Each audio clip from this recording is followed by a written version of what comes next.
Online classroom প্রোগ্রামে আজকে class 12 এ English সাবজেক্টে একটি কবিতা নিয়ে আলোচনা করব। কবিতাটা শুরু থেকে শেষ খুব পুঙ্খানুপুঙ্খভাবে বিশ্লেষণ করব, কারণ তোমাদের টেক্সচুয়াল কোশ্চিন পরীক্ষায় বেশি আসে এবং পার্ট মার্কিং দেওয়া থাকে কোশ্চিনে 1+1+1+ এইভাবে কোশ্চিনগুলো আসে। তো আমরা এমনভাবে কবিতাটা পড়বো short answer question, multiple choice question, descriptive কোশ্চিনগুলো যেন কভার হয়। তাহলে শুরু করছি আজকে যে কবিতাটা পড়বো কবিতার নাম হলো asleep in the valley. Asleep in the valley কবিতা লিখেছে আর্থার রিম্বার্গ। এর সম্পূর্ণ নাম হলো জ্যান নিকোলাস আর্থার রিম্বার্গ। ইনি একজন ফ্রেঞ্চ রাইটার, মানে ফরাসি লেখক, ফ্রান্সের বাসিন্দা। তো এই কবিতাটা পড়ার আগে আমরা একটু জেনে নিব সনেট কি, কারণ এটি একটি সনেট। আমরা যে কবিতা পড়তে যাচ্ছি এটা একটি সনেট। সনেট শব্দের অর্থ হলো চতুর্দশপদী কবিতা। আরো পরিষ্কার করে বলা যায় 14 লাইনের কবিতা, যেটা সাধারণত বাংলা সাহিত্যে মাইকেল মধুসূদন দত্ত লিখেছিলেন দেখা যায়। ইংরেজি সাহিত্যে বেশ কয়েক রকমের সনেট রয়েছে। সব থেকে প্রচলিত রয়েছে Petrarchan sonnet, Shakespearean sonnet, Spenserian sonnet. আমরা যে কবিতাটা আজকে পড়ছি সেটা হলো পেট্রার্কান সনেট বা ইটালিয়ান সনেট।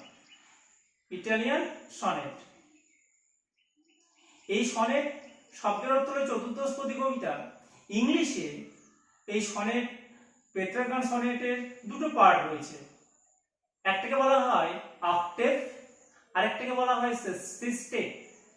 অক্টেভে 8 লাইন থাকে আর সিস্টেটে 6 লাইন থেকে 8-14 লাইন। এই 14 লাইনের কবিতাটাকে বলা হয় সনেট বা চতুর্দশপদী কবিতা। তো প্রথম যে 8 লাইন রয়েছে আমরা অক্টেভ বলি, সেখানে 3টে স্ট্যাঞ্জা আছে 4 লাইনে। সেখানে 3টে স্ট্যাঞ্জা রয়েছে, দুটো স্ট্যাঞ্জা রয়েছে, 4-4 8, দুটো স্ট্যাঞ্জা রয়েছে 4 লাইন করে 8 লাইন, সেটাকে বলা হয় অক্টেভ। আর পরের যে 6 লাইন রয়েছে সেখানে দুটো স্ট্যাঞ্জা রয়েছে 3 লাইন করে, সেটাকে বলা হয় সিস্টেট। মনে থাকবে। তাহলে এটি একটি হলো পেট্রার্কান সনেট। এই সনেট কি সাধারণত ইংলিশে বলা হয় sonnet focus on emotion specially, অর্থাৎ আবেগ সংক্রান্ত কবি কল্পনার তুলিতে রাঙ্গি সেটা তুলে ধরার চেষ্টা করেন। অক্টেভ পার্ট এবং সিস্টেট পার্ট, অক্টেভ পার্টে সাধারণত প্রবলেম কবিরা লিখে থাকেন এবং সেই প্রবলেম হতে পারে, আর কি হতে পারে, আর সিস্টেট পার্টে সলভ। অর্থাৎ প্রথম যেটা অক্টেভ পার্ট 8 লাইনের অংশটা, সেটা হচ্ছে কি সমস্যা, বাস্তবতা কি ভাবছেন কবি, এই জিনিসগুলো থাকে। আর সিস্টেট পার্টে সেই সমস্যার সমাধান, বাস্তবতার পরিপ্রেক্ষিতে কোনো বক্তব্য, এই রকমের। তাহলে এটাকে বলা হয় পেট্রার্কান সনেট বা ইটালিয়ান সনেট।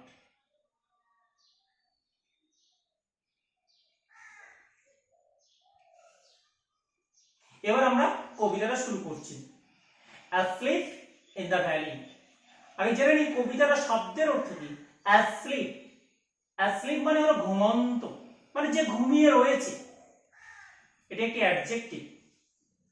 আর ভ্যালি আমরা সবাই জানি, ভ্যালি মানে উপত্যকা, অর্থাৎ এটা একটি নাউন।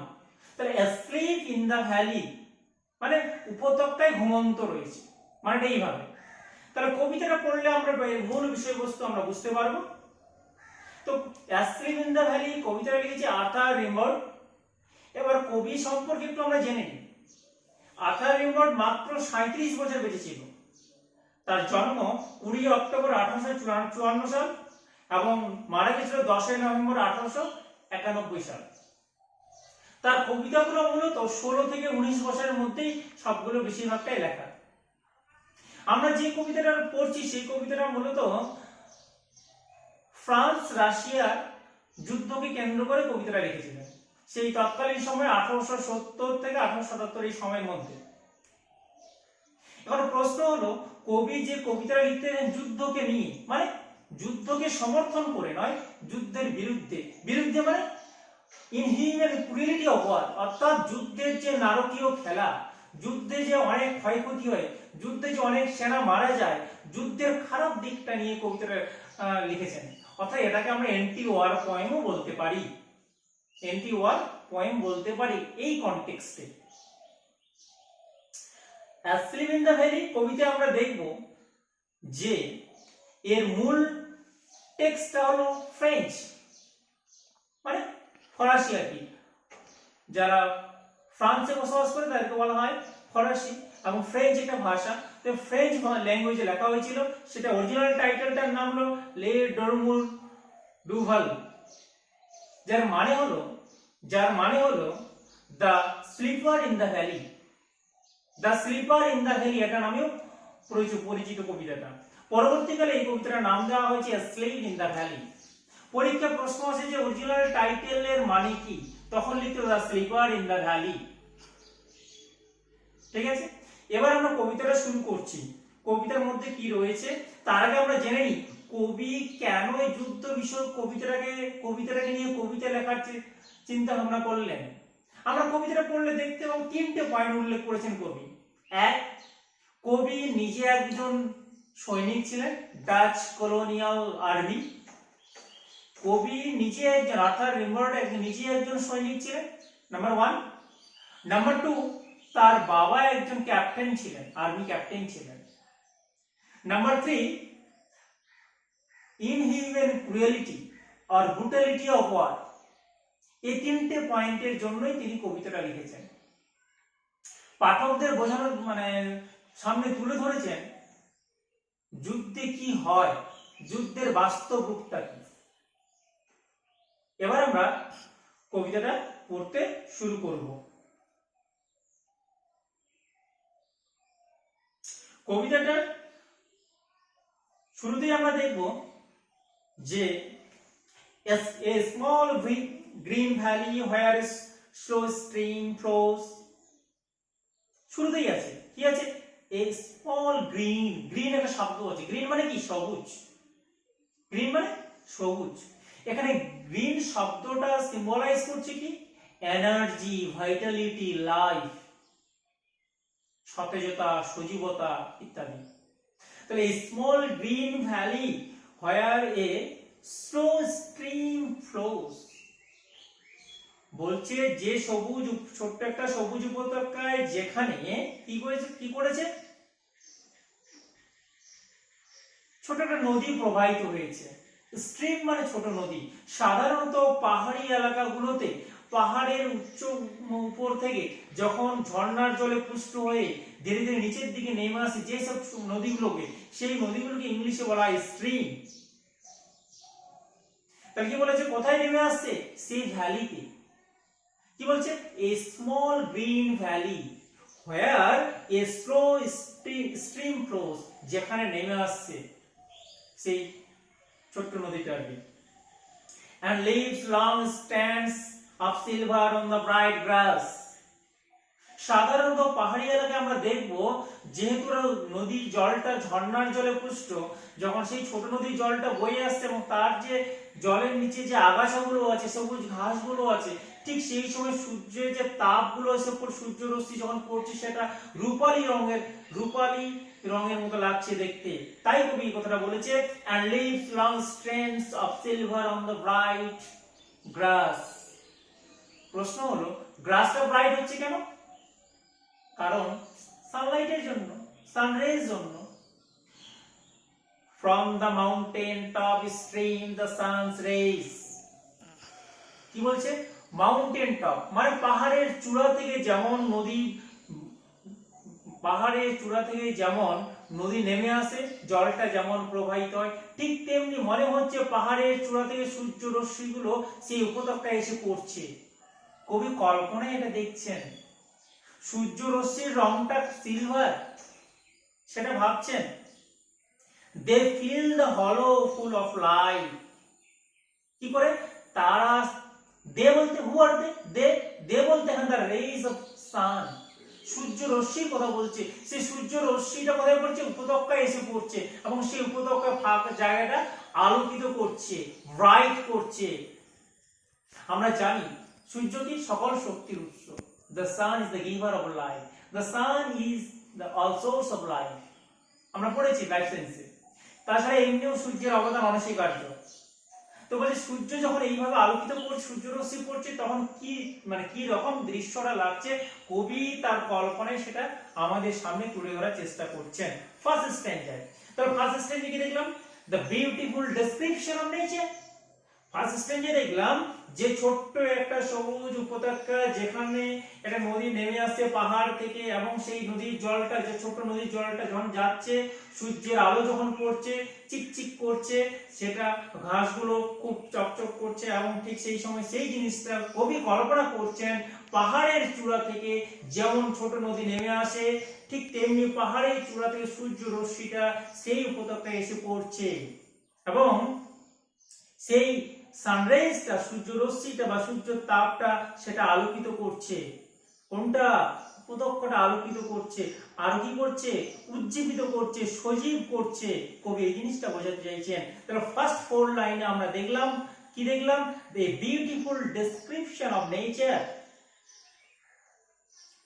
এবার তারপরে আমরা দেখি সেকেন্ড স্ট্যান্ডার ক্ষেত্রে, a soldier very young lies open mouth. বলছে একজন সৈনিক ভেরি ইয়াং, শুধু ইয়াং বলেনি, ভেরি ইয়াং বলেছে। কারণ কবি এই জায়গায় জোর দিচ্ছেন, কি জোর দিচ্ছেন? যে সাধারণত সৈনিকরা নিজের জাতীয়তাবাদ, দেশাত্মবোধের টানে যুদ্ধের ময়দানে যুদ্ধ করে মানে নিজের দিকে না তাকিয়ে, সেলফলেস ডেডিকেশন, নিঃস্বার্থ ভাবে আর কি। এখানে ভেরি ইয়াং বলতে বোঝানো হয়েছে, ইয়াং এর সঙ্গে ভেরি যোগ করার জন্য কবি এখানে এমফাসাইজ করেছেন, জোর দিয়েছেন যে তার স্যাক্রিফাইস, তার নিজের যে আত্মবিসর্জন, ইয়াং সেই জিনিসটা বোঝানোর জন্য ভেরি শব্দটা ব্যবহার করেছেন। অন্যান্য জনসাধারণ এটা পারবে না, শুধু ইয়াংরাই পারবে। Very young. Lies open mouth, শুয়ে রয়েছে খোলা মুখ করে। লাই মানে মিথ্যা কথা বলা, এখানে লাই মানে শুয়ে থাকা। বানানটা কি? লাই, লাই মানে মিথ্যা কথা বলা। এখানে আমরা কবিতায় পড়বো লাই মানে শুয়ে থাকা। লাইজ ওপেন মাউথ, খোলা মুখ করে শুয়ে রয়েছে। কি বলছে? একজন সৈনিক, তরতাজা সৈনিক খোলা মুখ করে শুয়ে রয়েছে। তার মানে কবি বোঝাতে চাইছেন যে the soldier is sleeping now, but the soldier is asleep. মানে সৈনিকটি ঘুমন্ত। অর্থাৎ indirectly the poet indicates us that the soldier is dead. শিশুটি মৃত। A pillow made of fern beneath his head, একটি বালিশ সেখানে রয়েছে, তার মাথাটা রয়েছে, সেই সৈনিকের মাথাটা বালিশের উপর রয়েছে। সেই উপর থেকে বালিশ আমরা কোথায় পাবো? এখানে বালিশ বলতে কবি বোঝাতে চাইছে প্রকৃতির যে উদ্ভিদ, যে গাছপালাগুলো যে রয়েছে, সেই গাছপালাগুলো সেখানে শুয়ে রয়েছে। সেই গাছপালাগুলো এবং যে ঘাসগুলো কবি কল্পনা করছে ফার্ন গাছে ফার্ন দিয়ে যেটা বালিশ তৈরি, সেটা বালিশ বলে কল্পনা করছে।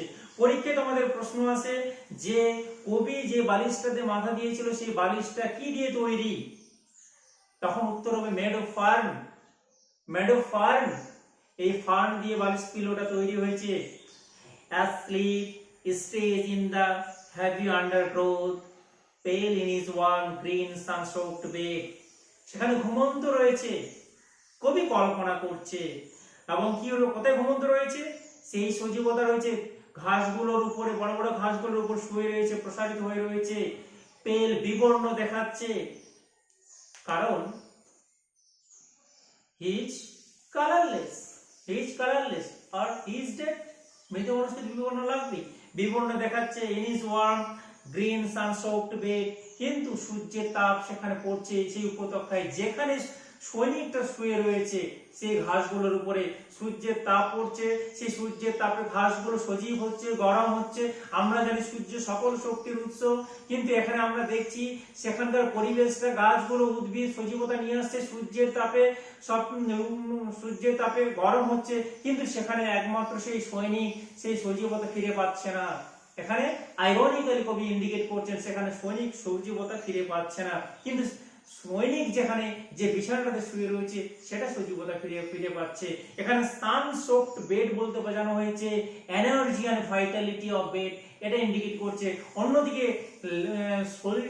সোলজার যে সজীবতা ফিরে পাচ্ছে না সেটা ইন্ডিকেট করছে।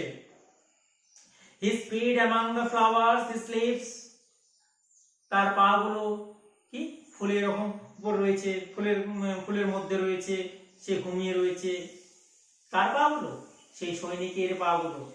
পরীক্ষায় একটা প্রশ্ন আসে, এবারও এসেছিল, তার পা গুলো কোথায় রয়েছিল? among the flowers, ফুলের মাঝে যখন সে ঘুমিয়েছিল। His smile is like an infant's, gentle without guile, বলে তার হাসিটা একেবারে শিশুর মতো, জেন্টেল উইদাউট এ গাইড। এখানে কবি সোলজারের হাসিটাকে শিশুর সঙ্গে তুলনা করেছে, কারণ একজন শিশু যেরকম নিষ্পাপ হয়, নির্দোষ হয়, একেবারে বিশুদ্ধ হয়, পিউরিটি হয়, ইনোসেন্ট হয়, সেটাকে বোঝার জন্য কবি ইনফ্যান্ট শব্দটা ব্যবহার করেছে। তারপরে জেন্টেল একটা শব্দ ব্যবহার করেছে। জেন্টেল মানে আমরা জানি ভদ্র, এখানে জেন্টেল মানে পিউরিটি, ইনোসেন্ট, এই জিনিসটাকে ইন্ডিকেট করছে। উইদাউট গাইল, গাইল মানে ছলনা করা। অর্থাৎ আমরা যারা কি কথা বলি, আমরা মুখ দিয়ে কথা বলি এক, আর নিজের মানে ভাব অন্তরে থাকে আরেক। কিন্তু এখানে একটা শিশুর মন কিরকম, শিশু যেরকম হাসি খুশি থাকে, ওর বডি ল্যাঙ্গুয়েজ যেমন বলবে, ওর অন্তরটা ঠিক সেরকম। এখানে ঠিক তাই সৈনিকদের অবস্থাটা ঠিক তাই। সৈনিক কি বলছে? এখানে সৈনিককে শিশুর সঙ্গে তুলনা করেছে, বলছে জেন্টেল উইদাউট এ গাইড, মানে এই শিশুদের কোনো ভনিতা নেই, কোনো ছলনা নেই, একেবারে বিশুদ্ধ, একেবারে পবিত্র, একেবারে ইনোসেন্ট, এই জিনিসটা বোঝাতে চেয়েছে। তার জন্য কবি এখানে ইনফেন্ট শব্দটা ব্যবহার করেছে। অনেক সময় তোমাদের পরীক্ষায় আসে যে সোলজার মানে সৈনিকের হাসিটা কার সঙ্গে, কার হাসির সঙ্গে তুলনা করা হয়েছে? ইনফেন্টস smile of nature keep him warm, he may catch cold, বলছে প্রকৃতি তাকে গরম করে রাখবে, না হলে তার ঠান্ডা লেগে যাবে। এখানে একটু কবি একটু আইরনিক্যালি বলতে চেয়েছেন, এখানে বলছে প্রকৃতি গরম রাখবে। এখানে প্রকৃতি বলতে গাছপালা, পাশাপাশি সূর্য, সবগুলোকে নিয়ে প্রকৃতি বলছি, প্রকৃতিকে গরম করে রাখবে, কিন্তু তাকে সম্ভবত ঠান্ডা লেগে যেতে পারে। অর্থাৎ এখানে প্রকৃতি তাকে চেষ্টা করছে বাঁচানোর, তাকে গরম করে রাখতে চেষ্টা করছে, কিন্তু হচ্ছে না, কারণ he is dead, he is asleep eternally. The humming insects don't disturb his rest, বলছে সেই গুনগুন করে শব্দ করে যে পোকাগুলো, সেই পতঙ্গগুলো তাকে ডিস্টার্ব করতে পারে না, বিরক্তি করতে পারে না। কেন বিরক্তি করতে পারে না? হি ইজ ডেড, কারণ সে মৃত, তাই সে বিরক্তি করতে পারে না। এখানে হামিং ইনসেক্ট হচ্ছে, হাম হচ্ছে এক ধরনের পতঙ্গ যারা গুনগুন করে আওয়াজ করে, সেই শব্দটাকে বলে হামিং। সেই পাখির কল্পনায় সেই পতঙ্গ যে গুনগুন শব্দটা তার ঘুমের কোনো ব্যাঘাত ঘটায় না, কোন রকম ডিস্টার্ব করে না। He sleeps in sunlight, one hand on his breast, সে সূর্যের তাপে শুয়ে রয়েছে, একটা হাত বুকের উপর রেখে একটি শান্তির সঙ্গে ঘুমিয়ে রয়েছে। In his side there are two red holes, তার কাছে গিয়ে দেখা যাচ্ছে দুটো গর্ত রয়েছে, দুটো ক্ষত রয়েছে। এর লাস্ট লাইনের মধ্য দিয়ে আমরা বুঝতে পারবো পরিষ্কার করে যে সৈনিকটি যুদ্ধের ময়দানে যুদ্ধ করে মারা গেছে, এবং দুটো বুলেটের দাগ, two red holes means two bullet, দুটো গুলির দাগ রয়েছে, যে দুটো গুলির সাহায্যে সেই সৈনিকটিকে আঘাত করেছে সেটা কথা বলা হয়েছে। এইভাবে কবিতাটা শেষ হয়েছে। কবি অ্যাসলিপ ইন দ্য ভ্যালি কবিতায় মূলত ইনহিউম্যান ক্রুয়েলিটি অফ ওয়ার, অর্থাৎ নারকীয় হত্যা এবং অমানবিক অত্যাচার ইত্যাদি জিনিসগুলো, অর্থাৎ যুদ্ধের যে খারাপ দিকগুলো রয়েছে সেই জিনিসগুলো তুলে ধরার চেষ্টা করেছেন। এবার আমরা কবিতার কিছু কিছু শব্দ দেখব, যেমন গ্রিন। গ্রিন শব্দটা কি করছে? Green symbolises Vitality and energy, Vitality and energy. অন্যদিকে এখানে soldier symbolises lifeless, soldier is dead, soldier is asleep means dead. আবার আমরা এখানে দেখব যে ভ্যালি শব্দটা ব্যবহার করা হয়েছে।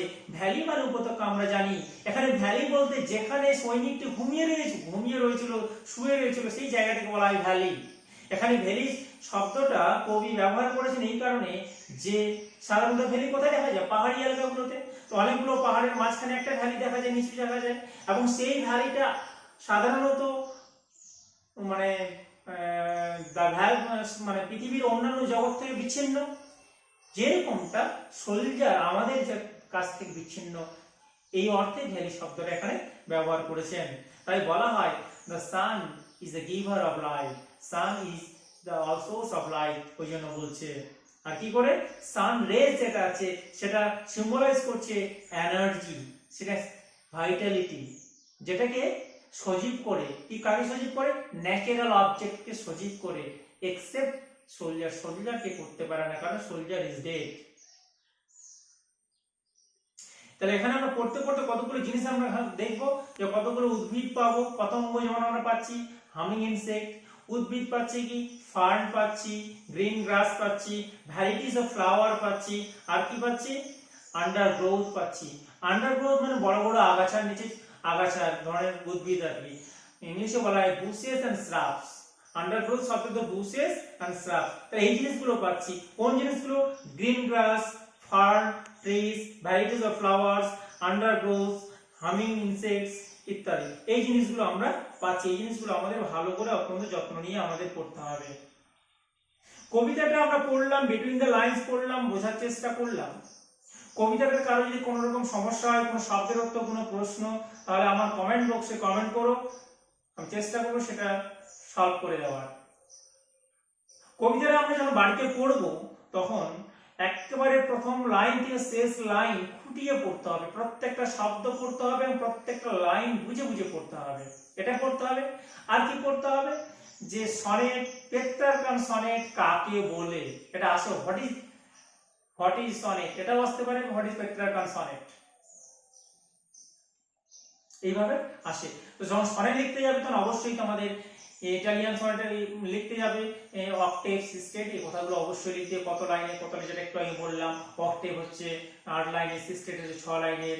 তো অক্টেভে দুটো স্ট্যাঞ্জা, 4 লাইন করে এক একটা স্ট্যাঞ্জা, সিস্টেটে দুটো স্ট্যাঞ্জা 3 লাইন করে একটা স্ট্যাঞ্জা। এই জিনিসগুলো অবশ্যই লিখতে হবে। পরীক্ষা অনেক সময় আসে সনেট কাকে বলে, পরীক্ষায় দিয়ে দেয়। এখান থেকে আমাদের এমসিকিউ আসে, শর্ট কোশ্চেন আসে, ব্রড কোশ্চেন আসে।